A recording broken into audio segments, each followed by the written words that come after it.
Seja bem-vindo ao segundo Lotus Talk. Hoje com a Carol Boyan, modelo internacional e uma excelente modelo nacional também. Vamos começar? Bora! Quem é Carol Boyan? Carol Boyan é uma pessoa muito dedicada, que assume no trabalho, né, falando profissionalmente, eu tenho muita consciência da responsabilidade que eu tenho como modelo.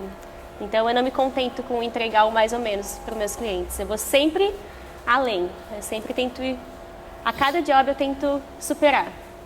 Então eu chego a ser até um pouquinho crítica demais, muitas vezes, muito perfeccionista, mas profissionalmente falando eu acredito que seja um traço positivo. E como é que foi a sua caminhada até aqui? Foi de muita resiliência, o início não foi fácil. Eu comecei viajando para a China, foi minha primeira temporada. E eu não era modelo, eu comecei na carreira de modelo sem ser modelo. Aprendi tudo lá, então assim, foi uma escola de vida para mim, não só profissionalmente, mas eu cresci muito como pessoa, assim. Então, perdi trabalho, fui mandada embora de trabalho porque eu não conseguia me comunicar em inglês, eu não sabia posar, então eu aprendi tudo lá, assim. Eu sou muito grata a essa carreira de modelo porque me proporcionou muito crescimento. E como é que foi essa questão de se desenvolver em poses como modelo, já na atividade como modelo? Você não se preparou para exercer a função. Como é que foi esse desenvolvimento? Como eu era atleta de ginástica rítmica, né? Como eu era atleta de alto rendimento de ginástica rítmica, eu acredito que isso me ajudou muito, principalmente ali no início, porque como eu não tinha um repertório de poses, né? Eu não sabia como fazer.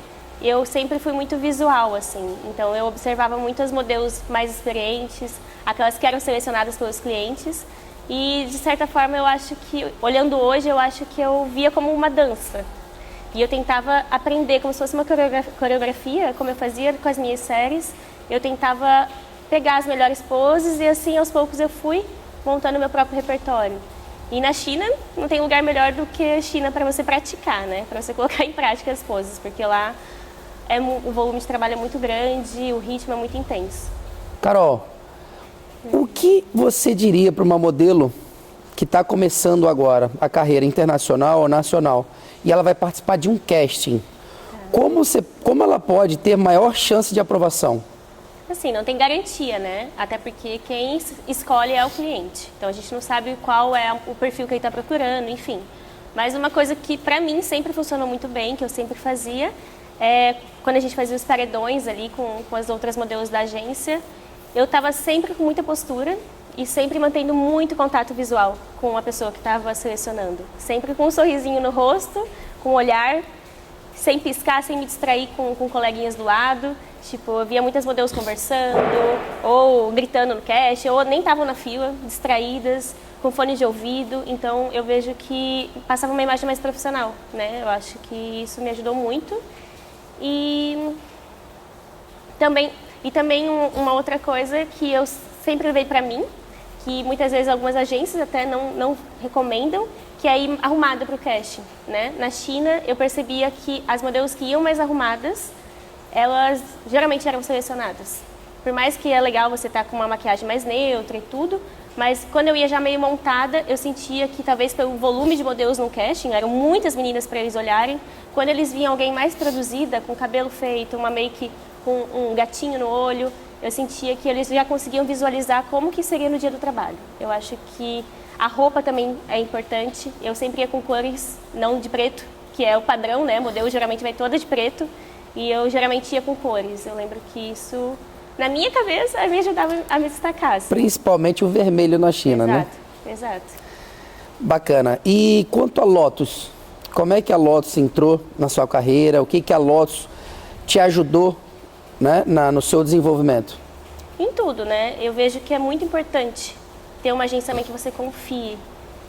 Porque uma agência que fecha contratos para você não é tão difícil assim, se for ver. Se você tiver um perfil, tiver as medidas do mercado e tiver o contato ali por e-mail, pode funcionar, você pode conseguir viajar. Mas você tem uma agência também que acredita no teu potencial e que tem um relacionamento com as agências, né? Esse é um grande diferencial da Lotus que eu vejo, que você já foi modelo, né? Então você consegue entender o nosso lado. Você já teve agência na China, então você também consegue entender o lado da agência. E você, como agência mãe, você está ali para qualquer situação, né? Você faz a ponte ali, você está sempre resolvendo os problemas, né? Você é um mediador ali. Então, isso traz muita segurança. E existe algum momento, alguma coisa específica que a Lotus te ajudou? Sim, tem um trabalho que eu me lembro muito bem, que foi na China, que eu estava numa sequência assim, muito puxada, muito intensa, estava muito cansada já. Acho que estava finaleira de contrato, eu passava antes tipo, o ano todo lá. E eu peguei 4 diárias de um trabalho de esporte. E eu lembro que eles queriam umas poses assim, muito de flexibilidade, muito puxadas. E eu já não era mais atleta, eu já não estava naquele alongamento super bom assim. E eu lembro que eu estava bem machucada e eu estava com muita cólica. E eu lembro que eu fiz as 4 diárias de trabalho e eu tinha um trabalho muito cedo no dia seguinte. E eu estava numa outra cidade, tinha voado e o meu voo atrasou, que é bem comum também de acontecer na China. E aí o meu próximo voo ia ser tipo de madrugada e eu ia ter que praticamente ir direto pro outro job. E eu lembro que eu entrei em desespero quando isso aconteceu, eu comecei a chorar, eu estava cansada. E eu entrei em contato com a minha agência local, conversou com a Lotus e vocês compraram uma passagem para mim. Tipo, assim, passagem na hora, que é muito mais cara, né? E vocês colocaram, assim, meu bem-estar à frente. Isso para mim foi muito marcante, foi bem marcante na época. Feliz em saber. Falando sobre esses desafios, qual foi o trabalho que mais te marcou no sentido de dificuldade? Olha, trabalhar com moda é desafiador, né? Quem trabalha sabe bem que exige muita resiliência. Mas assim, eu não consigo lembrar de um específico, mas tem um trabalho que eu fiz 2 ou 3 vezes, que foi debaixo d'água. E eu não sou uma pessoa que sabe nadar bem, eu nunca fiz nem aula de natação, então para mim é muito desafiador estar debaixo d'água. E assim, eles eram comerciais de TV, então eu estava com vestidos longos, que com a água eles ficam muito pesados, então eles me puxavam para baixo o tempo todo. Eu não consigo prender a respiração por muito tempo, então eu tinha que fazer ali todo o acting debaixo da água, com o vestido me puxando para baixo e sem me afogar. Então, considero que esses trabalhos da água foram os mais desafiadores. Estava gelada a água? E estava gelada a água, sim. Que daí eu lembro que eu fiquei com muita cãibra, eu tinha um salva-vidas, mas aí devia ter tipo uns 15 anos de idade. Mas foi tudo isso, assim. Acho que esses de água para mim foram bem desafiadores mesmo. E era fundo o lugar, o tanque?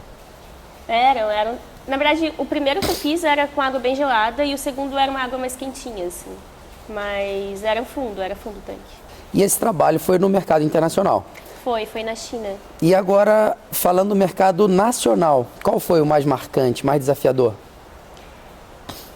Coincidentemente, também foi na água. Eu acho que eu tenho problema com água, né? Vocês estão percebendo. Que foi numa cachoeira, lá no Rio Grande do Sul, no auge, assim, no pico do inverno, que para mim são os trabalhos mais desafiadores, né? Para quem não sabe, a gente fotografa as coleções inversas, então quando é inverno a gente fotografa verão e quando é verão a gente fotografa inverno. E isso para mim é um grande desafio, assim. Prefiro passar muito calor do que muito frio. E esse trabalho foi na cachoeira, assim, com o pé na água, né? Que quando o nosso pé tá gelado a gente fica com mais frio, e as costas para a cachoeira e roupa de verão. E assim, para mim, assim, foi bem difícil de manter ali o carão. A postura, né? A postura foi difícil. Realmente, são trabalhos desafiadores, tanto fora quanto no Brasil. A gente pegando esse gancho, qual o auge da sua carreira? No mercado nacional ou internacional? No mercado internacional e no nacional. Tá. No internacional, para mim, eu tenho até um agradecimento à Lotus, que para mim foi uma realização de um sonho, que foi ter ido para a Itália como modelo. Que eu lembro que quando eu comecei a viajar, eu comecei por outra agência. E eu lembro que meus pais perguntaram, né? Quando surgiu a proposta de ir para a China, eles perguntaram se eu poderia ir para a Itália, porque eu tenho família lá e tudo. Então, para eles também seria assim uma realização de sonho. E eles falaram para mim que não seria possível por conta da minha altura, que eu não conseguiria ir para a Europa. E então, para mim, ter conseguido ir para a Europa com uma agência tão boa, né, como a Major, foi uma realização muito grande, assim, muito grande. E um trabalho que para mim foi gratificante, que marcou minha carreira lá fora, foi uma cliente que que eu peguei durante essa temporada lá na Itália, que era uma cliente de biquíni. Ela era uma cliente italiana, mas a marca era francesa. E eu trabalhei com eles lá na época. E depois eu fiquei fazendo direct booking do Brasil para lá, assim, por meses.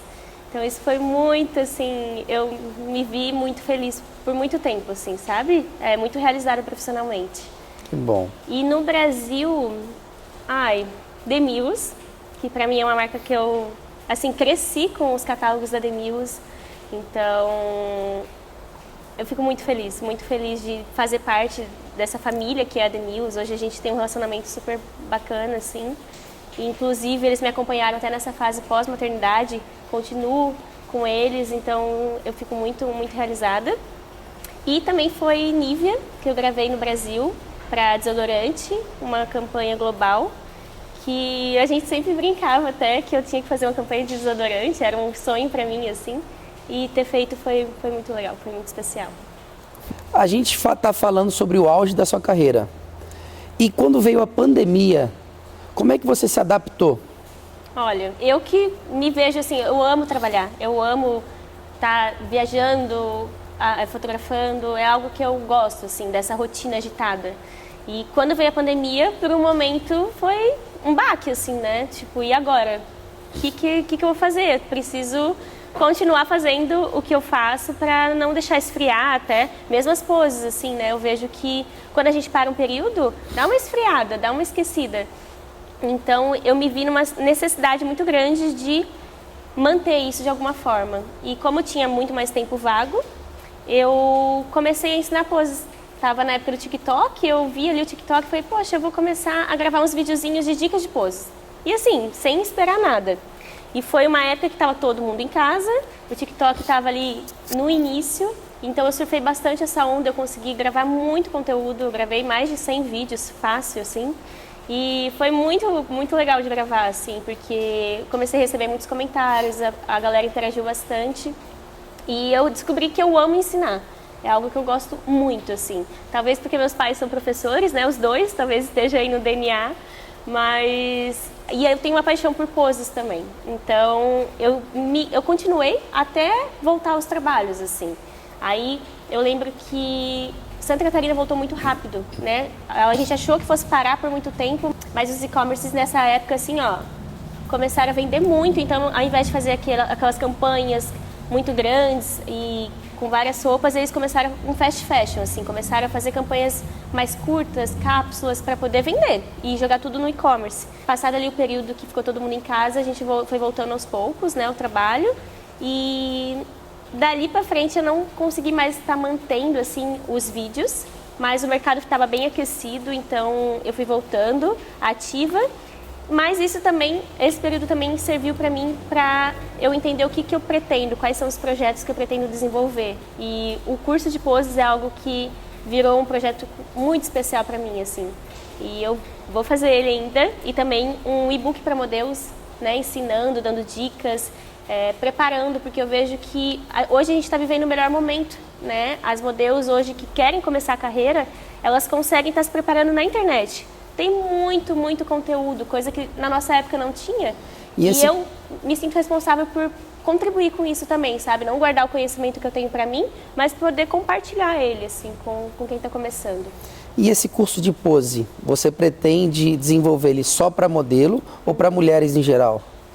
Em geral, porque eu acho que a pose é algo que está muito atrelado com a autoestima, né? Que é outro assunto também que eu me sinto como um propósito, assim, para trazer para a internet, porque eu sei a dor que é ter autoestima baixa e eu vejo que as poses têm um poder de fazer você se olhar ali na câmera e sabe, aquilo mexe com o teu interior. E as fotos, não adianta você não estar bem com você mesma, as fotos transparecem muito isso, né? Foto, vídeo, então modelar para mim é muito mais assim, complexo, eu penso, do que parece. Para quem olha eu posando, não tem ideia de tudo que se passa na cabeça na hora de estar modelando. E a carreira de modelo, ela te ajudou nessa questão de autoestima? Muito, muito, muito. Porque você começa a entender, né? Às vezes as pessoas comparam, tipo, uma foto que tem toda uma equipe por trás, uma equipe muito grande de profissionais incríveis, com uma foto feita em casa. E é muito injusta essa comparação, né? Porque não tem como. Mesmo se eu pegar uma foto minha, dar o meu melhor ali para me maquiar, fazer meu cabelo e produzir essa foto, não fica igual quando eu tenho uma equipe de profissionais capacitados. Não fica igual. E como é que era a sua autoestima antes da moda? Era muito baixa, era muito insegura. E eu lembro que nessa época do TikTok, eu fui nos comentários e eu fiquei muito assustada com os comentários que eu li. Assim, eu vi muitas meninas novas, lindas, com comentários muito depreciativos, assim, e isso mexeu demais comigo. Então, por isso que eu digo que virou um propósito para mim tá falando sobre isso. Mas depois os trabalhos foram voltando, né? Aqui em Santa Catarina ficou muito forte o mercado. Enquanto São Paulo parou, vários mercados pararam, aqui ficou muito forte. E depois eu engravidei, né? Veio o nosso Miguelzinho aí, e aí eu me dediquei, mergulhei de cabeça na maternidade. Mas assim, não desistir, esses projetos para mim têm um valor sentimental muito forte. E aí vocês ainda vão ver por aí. E como é que está sendo a questão da carreira de modelo sendo mãe agora? Olha, está sendo uma nova fase para mim. Agora eu sinto que eu estou num momento em que eu consegui equilibrar melhor esses dois mundos, né? Era algo que eu sempre tive muito receio. Ao mesmo tempo que eu sempre quis ser mãe, constituir uma família, eu tinha muito receio, porque nossa vida é de nômade, né? Cada dia está num lugar, num estado. Então eu não conseguia visualizar como seria. E hoje, vivendo isso, eu posso dizer assim que só melhorou a minha vida, porque o Miguel, ele virou um combustível para minha vida, sabe? Eu sinto que eu quero ser cada vez melhor profissional, cada vez melhor pessoa. Então, dá medo, não vou falar que não dá medo. E ali o período pós-parto é um período de muito resguardo para a mulher, é um período que eu acho que tem que desligar, sim, do lado profissional e cuidar de você, cuidar do teu bebê, sabe? É um momento muito delicado, assim, eu diria, e eu sou muito grata, inclusive, às marcas, né, que me acompanharam nesse período, porque marcaram muito pra mim, assim, de estarem me abraçando em todas as fases da minha vida. E eu super recomendo, gente, tenham filhos, modelos não tenham medo, porque só vai melhorar ainda mais. Durante a gestação, como é que foi feito, como é que foi organizada essa questão, por exemplo, até o primeiro trimestre você conseguiu trabalhar bem? O segundo semestre você conseguiu trabalhar bem? Como é que você se sentiu? O primeiro trimestre, que ainda a barriga nem aparece muito, né? Eu achei que fosse ser assim, o melhor período, que eu ia continuar trabalhando, eu até tinha trabalhos marcados, só que eu precisei cancelar muito deles, porque eu tive muito enjoo. Então, assim, 3 meses, os meus primeiros 3 meses eu fiquei muito enjoada, perdi peso, então assim, eu não tinha muita força para trabalhar, realmente, eu não dava conta, porque eu passava muito mal. Mas é relativo, né? Depende de pessoa para pessoa. Tem pessoas que passam o primeiro trimestre ali que não sentem nada. Então, é um período maravilhoso, dá para trabalhar normalmente, claro, tomando cuidado, né? Assim, para não cair, coisas desse tipo, mas é bem sossegado para trabalhar, um período que dá para trabalhar bem. Ali, no segundo trimestre, foi onde eu consegui curtir a gestação, que a barriga começa a aparecer, mas ainda consegui trabalhar, foi um período que eu trabalhei bastante com os meus clientes que não queriam, tipo, a barriga aparecendo. Foi um período legal para isso. E muitos clientes que eu entrei em contato, eu lembro que na época eu né, não queria ficar parada, comecei a mandar mensagem para várias marcas gestantes, dizendo, né, olha, eu sou modelo, mandei meu material completo, falei que eu estava gestante, caso eles quisessem fazer fotos. E muitas marcas entraram em contato, só que eles queriam esperar a barriga estar, tipo, bem aparente. Então, o que eu senti nesse período? Que as marcas mais regionais eu consegui trabalhar, né, com barrigão, e tinham marcas, por exemplo, de outros estados que mandavam roupa. Era muito mais fácil mandar roupa e seguir numa linha mais influenciadora do que como modelo, porque para viajar é cansativo, né, uma diária muito estendida também não é legal, você já está um pouco mais... o peso, né, do bebê ali, e é uma fase que você precisa de um pouco mais de mais resguardo, assim, né? Mas, assim, tranquilamente. Eu acho que o período que realmente não dá para trabalhar é o pós, ali, né? Os primeiros meses que você vai ter o teu foco total no bebê. E aproveitando esse gancho que você falou de influenciadora, a gente percebe que lá fora não é tão comum, mas aqui no Brasil é algo relevante. Sim. Eu vejo que cada vez mais, assim, as modelos não podem se acomodar e achar que já está legal. Acho que no momento em que a gente achar que já sabe tudo, que já sabe ser modelo é o início do fim. A gente tem sempre que entender o que o mercado está pedindo e se reinventar, né? Eu vejo que, principalmente pós-pandemia, as modelos tiveram que agregar uma função a mais ali, que é de se tornar influenciadoras digitais. As marcas querem criar conexão, elas querem saber quem você é. Então, as marcas que vão querer que você faça um conteúdo para elas são marcas que gostam do teu lifestyle, que já te conhecem a tua personalidade e que tem a ver com o público delas, né? Então, eu vejo que as modelos hoje têm sim que buscar marcas, né? Gerar essa conexão com marcas para continuar crescendo cada vez mais e fortalecer a tua autoimagem. E aproveitando que a gente está falando sobre a questão do posicionamento digital, eu percebo muito claro que os clientes, tanto nacionais quanto internacionais, eles fazem questão, antes de tomar a decisão se ele quer ou não quer o modelo, de pedir o Instagram. Eu sinto que isso hoje é um divisor de águas. Sim.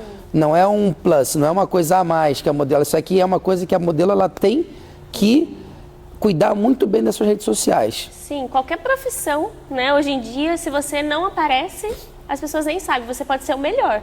Se você não está na internet mostrando o que você faz, você não é lembrado. Simples assim, né? Eu lembro até nas fichas de modelo que a gente preenche, tipo, o que você sabe fazer? Eu sei dirigir, sei andar a cavalo. A gente tem uma fichinha assim que a gente preenche. Eu lembro a primeira vez que eu vi que pediram um Instagram. Foi fora ainda, foi no internacional. E eu lembro que eu fiquei, gente, como assim? Eles querem o Instagram e para mim era algo muito novo. E quando eu cheguei aqui no Brasil, eu lembro que eu fiz um trabalho com uma blogueira. Eu tava, assim, o dia inteiro fotografando. Não sei quantas peças, mas era muita coisa. E eu lembro que eu ia de ônibus nessa época. Eu tinha viajado para trabalhar. E o horário do ônibus ia dar bem certinho, de eu terminar os looks que eu tinha para eu pegar o ônibus e voltar para casa. Só que aí chegou essa blogueira que eu nem sabia quem era, não conhecia. E ela fotografou, assim, 5 looks. Ela ganhou o dobro do que eu ganhei. Ela não conseguia corresponder ali com a direção do fotógrafo. O cliente não ficou muito feliz com as fotos. E eu perdi o meu ônibus. E eu lembro que ali eu fiquei, assim, muito brava na época, sabe? E me fez refletir muito. Depois eu pensei assim, gente, eu posso ficar, né? Minhas opções são ficar reclamando, achando isso um absurdo, ou, né, virar essa chavinha e entender que está mudando, que eu que tenho que me adaptar, eu tenho que mudar minha forma de pensar. Então, hoje em dia, o posicionamento digital é algo assim, que é imprescindível para qualquer carreira, na verdade, né? Pessoal, a gente acabou de colocar o nome no quadro Quaidé, que significa vamos rápido. Quem já trabalhou na China como modelo vai entender. Rápido, rápido, rápido. É o que a gente mais escuta na diária na China, né? Eles pagam por hora, então a ideia é fazer tudo rápido, muito rápido. Perfeito, vamos começar? Vamos. Uma palavra, uma resposta. Tá. Sonho. Servir. Paixão. Família. Viagem. Tailândia. Trabalho. Demils. Inspiração. Gisele. Experiência. Aprendizados. Medo. Rato. Lazer. Praia. Objetivo. Evoluir. Agradecimento. Deus. E para finalizar, eu gostaria que você deixasse aqui algumas dicas. Fica à vontade que você pode usar quantas palavras você quiser. Que bom. Tá, dicas para quem está começando assim na carreira? E para quem quer alavancar ainda mais. Tá. Eu acredito que uma coisa que sempre me ajudou muito é essa questão de você não se acomodar. É sempre você ter um olhar de aprendiz, assim. Eu comecei minha carreira assim, sem saber nada. Então eu não trouxe nenhum vício de alguma outra situação. Eu estava muito disposta a aprender. E isso me ajudou muito e me ajuda até hoje. Eu acho que quando sobe muito a cabeça, né, você pegou uma marca legal e aquilo subiu a tua cabeça, tu fechou um contrato em um país legal e você começa a se achar melhor, a tendência é que você caia. Então, acho que quando você mantém esse olhar de aprendiz, em todas as situações, você acaba crescendo muito. E a gente entender também a responsabilidade que é, né, fotografar para uma campanha, porque são muitas pessoas envolvidas. Para a gente é uma diária, mas antes de chegar essas roupas prontas ali para a gente, teve muito trabalho de muita gente, né? Então, você entender a tua posição ali na hora do trabalho e você realmente fazer parte dessa equipe. Não fazer parte, ganhar o teu Pix ali, valeu, valeu, mas você se entregar, sabe? Você entender qual é o mood, qual é o briefing da campanha, e você, seja no e-commerce, você fazer as coisas com ritmo, né? Não ficar enrolando e perder tempo. Então, você entregar o teu melhor. Isso é o que vai fazer você crescer na carreira. Acho que quando você se contenta com um cliente que tu pegou e você acha isso legal e suficiente, você não desenvolve essa mente visionária, assim, você não consegue continuar crescendo. A ideia é sempre você fidelizar clientes. Esse é o segredo, porque aí você consegue estar ganhando a longo prazo, você prolonga a tua carreira. Acho que essa é uma dica que eu considero bem importante. Muito bom, Carol. Muito obrigado pela sua presença aqui, meu amor. Esse é o nosso Lotus Talk. Se você gostou, se inscreva no canal, deixe os seus comentários e aperta no sininho. Tchau!